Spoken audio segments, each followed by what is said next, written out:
March 16th, 2020, one employee inside the office of Norway's sovereign investment fund is finalizing a routine transaction. He has been working on it for weeks, a loan worth millions of dollars to a Cambodian microfinance institution. It's the final step, just a few clicks, and the money will be on its way. Everything looks perfect, the bank details match, and the paperwork is complete. So, the employee calmly entered the loan amount and clicked transfer. Except that money isn't going to Cambodia, it's being diverted to a completely different account in Mexico. This was part of a perfectly laid out plan. Norway's $1.7 trillion fund was being hacked.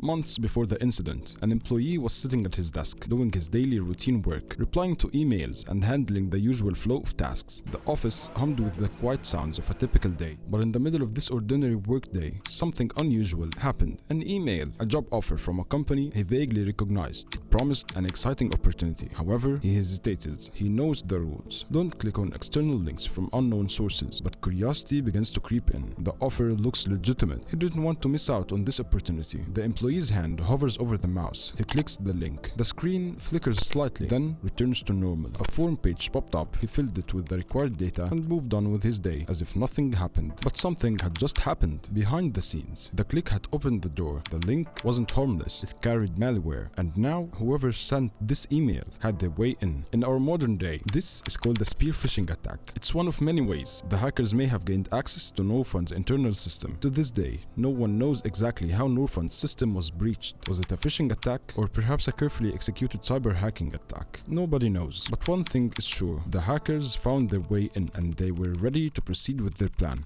As the hacker breached Norfund's internal system, he began navigating through a maze of sensitive data stored across the fund's servers. Every file, every record held the promise of a potential gold mine, and the intruder was determined to find his prize. And then he found it. This was the perfect opportunity. A deal between Norfund and the Cambodian microfinance firm, part of Norway's commitment to give back to developing countries. The hacker quickly realized he had struck gold. The amount of total funding required was undisclosed, but still, the scope of the project and the extended time horizon suggested that this was no small sum. He immediately knew that this was his chance. But he had a problem. Getting access to Norfund's internal system was one thing, but making them actually fall for the trick was another. He had been lucky enough to fool one unsuspecting employee into clicking a malicious link, but transferring millions of real money from the world's largest sovereign wealth fund, that was no simple task. So he decided to have a plan.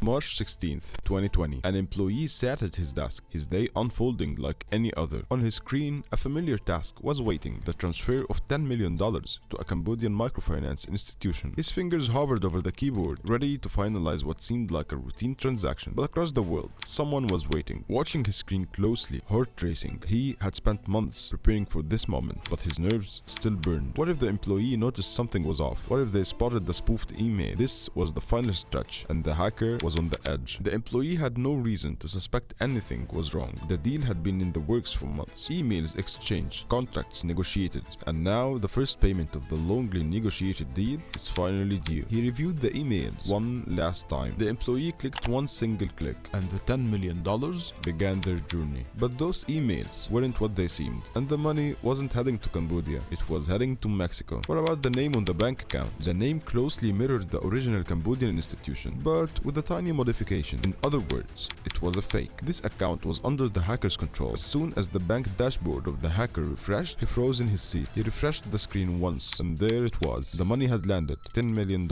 He had done it. He had just pulled off a heist that nobody could believe had happened, stealing millions of dollars from the world's largest sovereign wealth fund, using nothing but a spoofed email and a cleverly disguised bank account. But he wasn't done yet. The master plan he had made was just getting started. Even with the money safely in his account, he knew he needed to cover his tracks for what would happen next. So he sent one last email to the real Cambodian firm. He used another spoofed email impersonating the Norfund, claiming that the transfer had been delayed due to COVID-19 precautions. This was a smokescreen designed to buy him some time to make him proceed with the rest of his plan.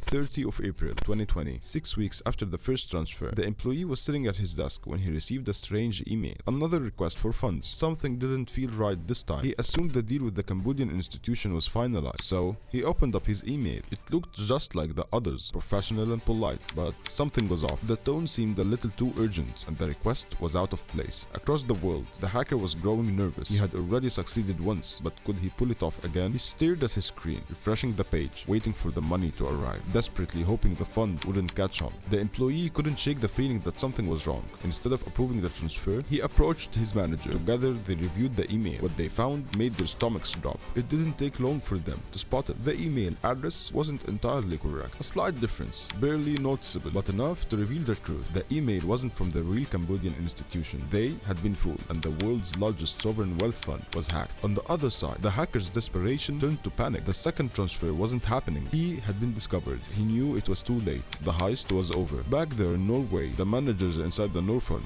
had no choice. The loss was too significant to keep quiet. They must announce that the world's largest sovereign wealth fund was breached.